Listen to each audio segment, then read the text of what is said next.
Latest news updates కోసం ఇప్పుడే download చేసుకోండి media effects app. Welcome to media effects. టాలీవుడ్లో మాస్ దర్శకుడుగా మంచి పేరున్న దర్శకుడు బోయపాటి శ్రీను. భద్ర సినిమాతో దర్శకుడుగా పరిచయమైన బోయపాటి శ్రీను ఎన్నో సూపర్ హిట్ సినిమాలు తెరకెక్కించారు. అలాగే కొన్ని ఫ్లాప్ సినిమాలు కూడా చేశారు. బోయపాటి సినిమాలకు మాస్ క్రేజ్ ఉంటుంది. బోయపాటి సినిమాలకు మ్యూజిక్ హైలైట్ అనే చెప్పాలి. అంటే సినిమాలో మ్యూజిక్ చాలా స్పెషల్గా ఉంటుంది. భద్ర, తులసి, లెజెండ్, జయ జానకి నాయక, వినయ విధేయత, రామ లాంటి సినిమాలు వచ్చాయి. ఈ సినిమాలన్నీ మ్యూజికల్గాను సూపర్ హిట్గా నిలిచాయి. అయితే దేవిశ్రీకి బోయపాటి శ్రీనికి మధ్య గొడవ జరిగిన విషయం తెలిసింది. దాంతో బోయపాటి సినిమాలకు దేవి మ్యూజిక్ అందించడం మానేశారు. జయ జానకి నాయక సినిమా సక్సెస్ ఈవెంట్లో దేవిశ్రీ బోయపాటి మధ్య మాటల యుద్ధం జరిగింది.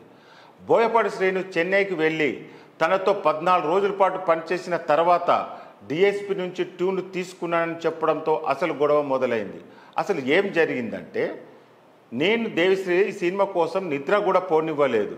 దేవిశ్రీ మ్యూజిక్ చేసిన అన్ని రోజులు నేను ఆయనతోనే ఉన్నాను అంటూ బోయపాటి చెప్పుకొచ్చారు. వెంటనే దేవి మైక్ తీసుకొని దానికి రివర్స్ పంచులు వేశాడు. బోయపాటి నన్ను నిద్రపోనడం ఏంటి, సరైన మ్యూజిక్ ఇచ్చేంత వరకు నేనే నిద్రపోను, నా పని నేను చేసుకున్నా.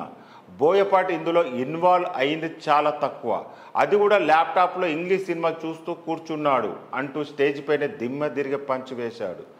అప్పట్లో ఇది పెద్ద దుమారం రేపింది. ఆ తర్వాత ఇద్దరు కాంబినేషన్లో వినయ విధేయ రామ సినిమా వచ్చింది. కానీ ఆ సినిమా ఫ్లాప్ అయింది. ఆ తర్వాత బోయపాటి సినిమాలకు దేవిశ్రీ దూరంగా ఉంటూ వస్తున్నారు. దేవి ప్లేస్లోకి తమన్ను తీసుకువచ్చారు బోయపాటి. ఈ ఇద్దరు కాంబోలో అఖండ, స్కంద సినిమాలు కూడా వచ్చాయి.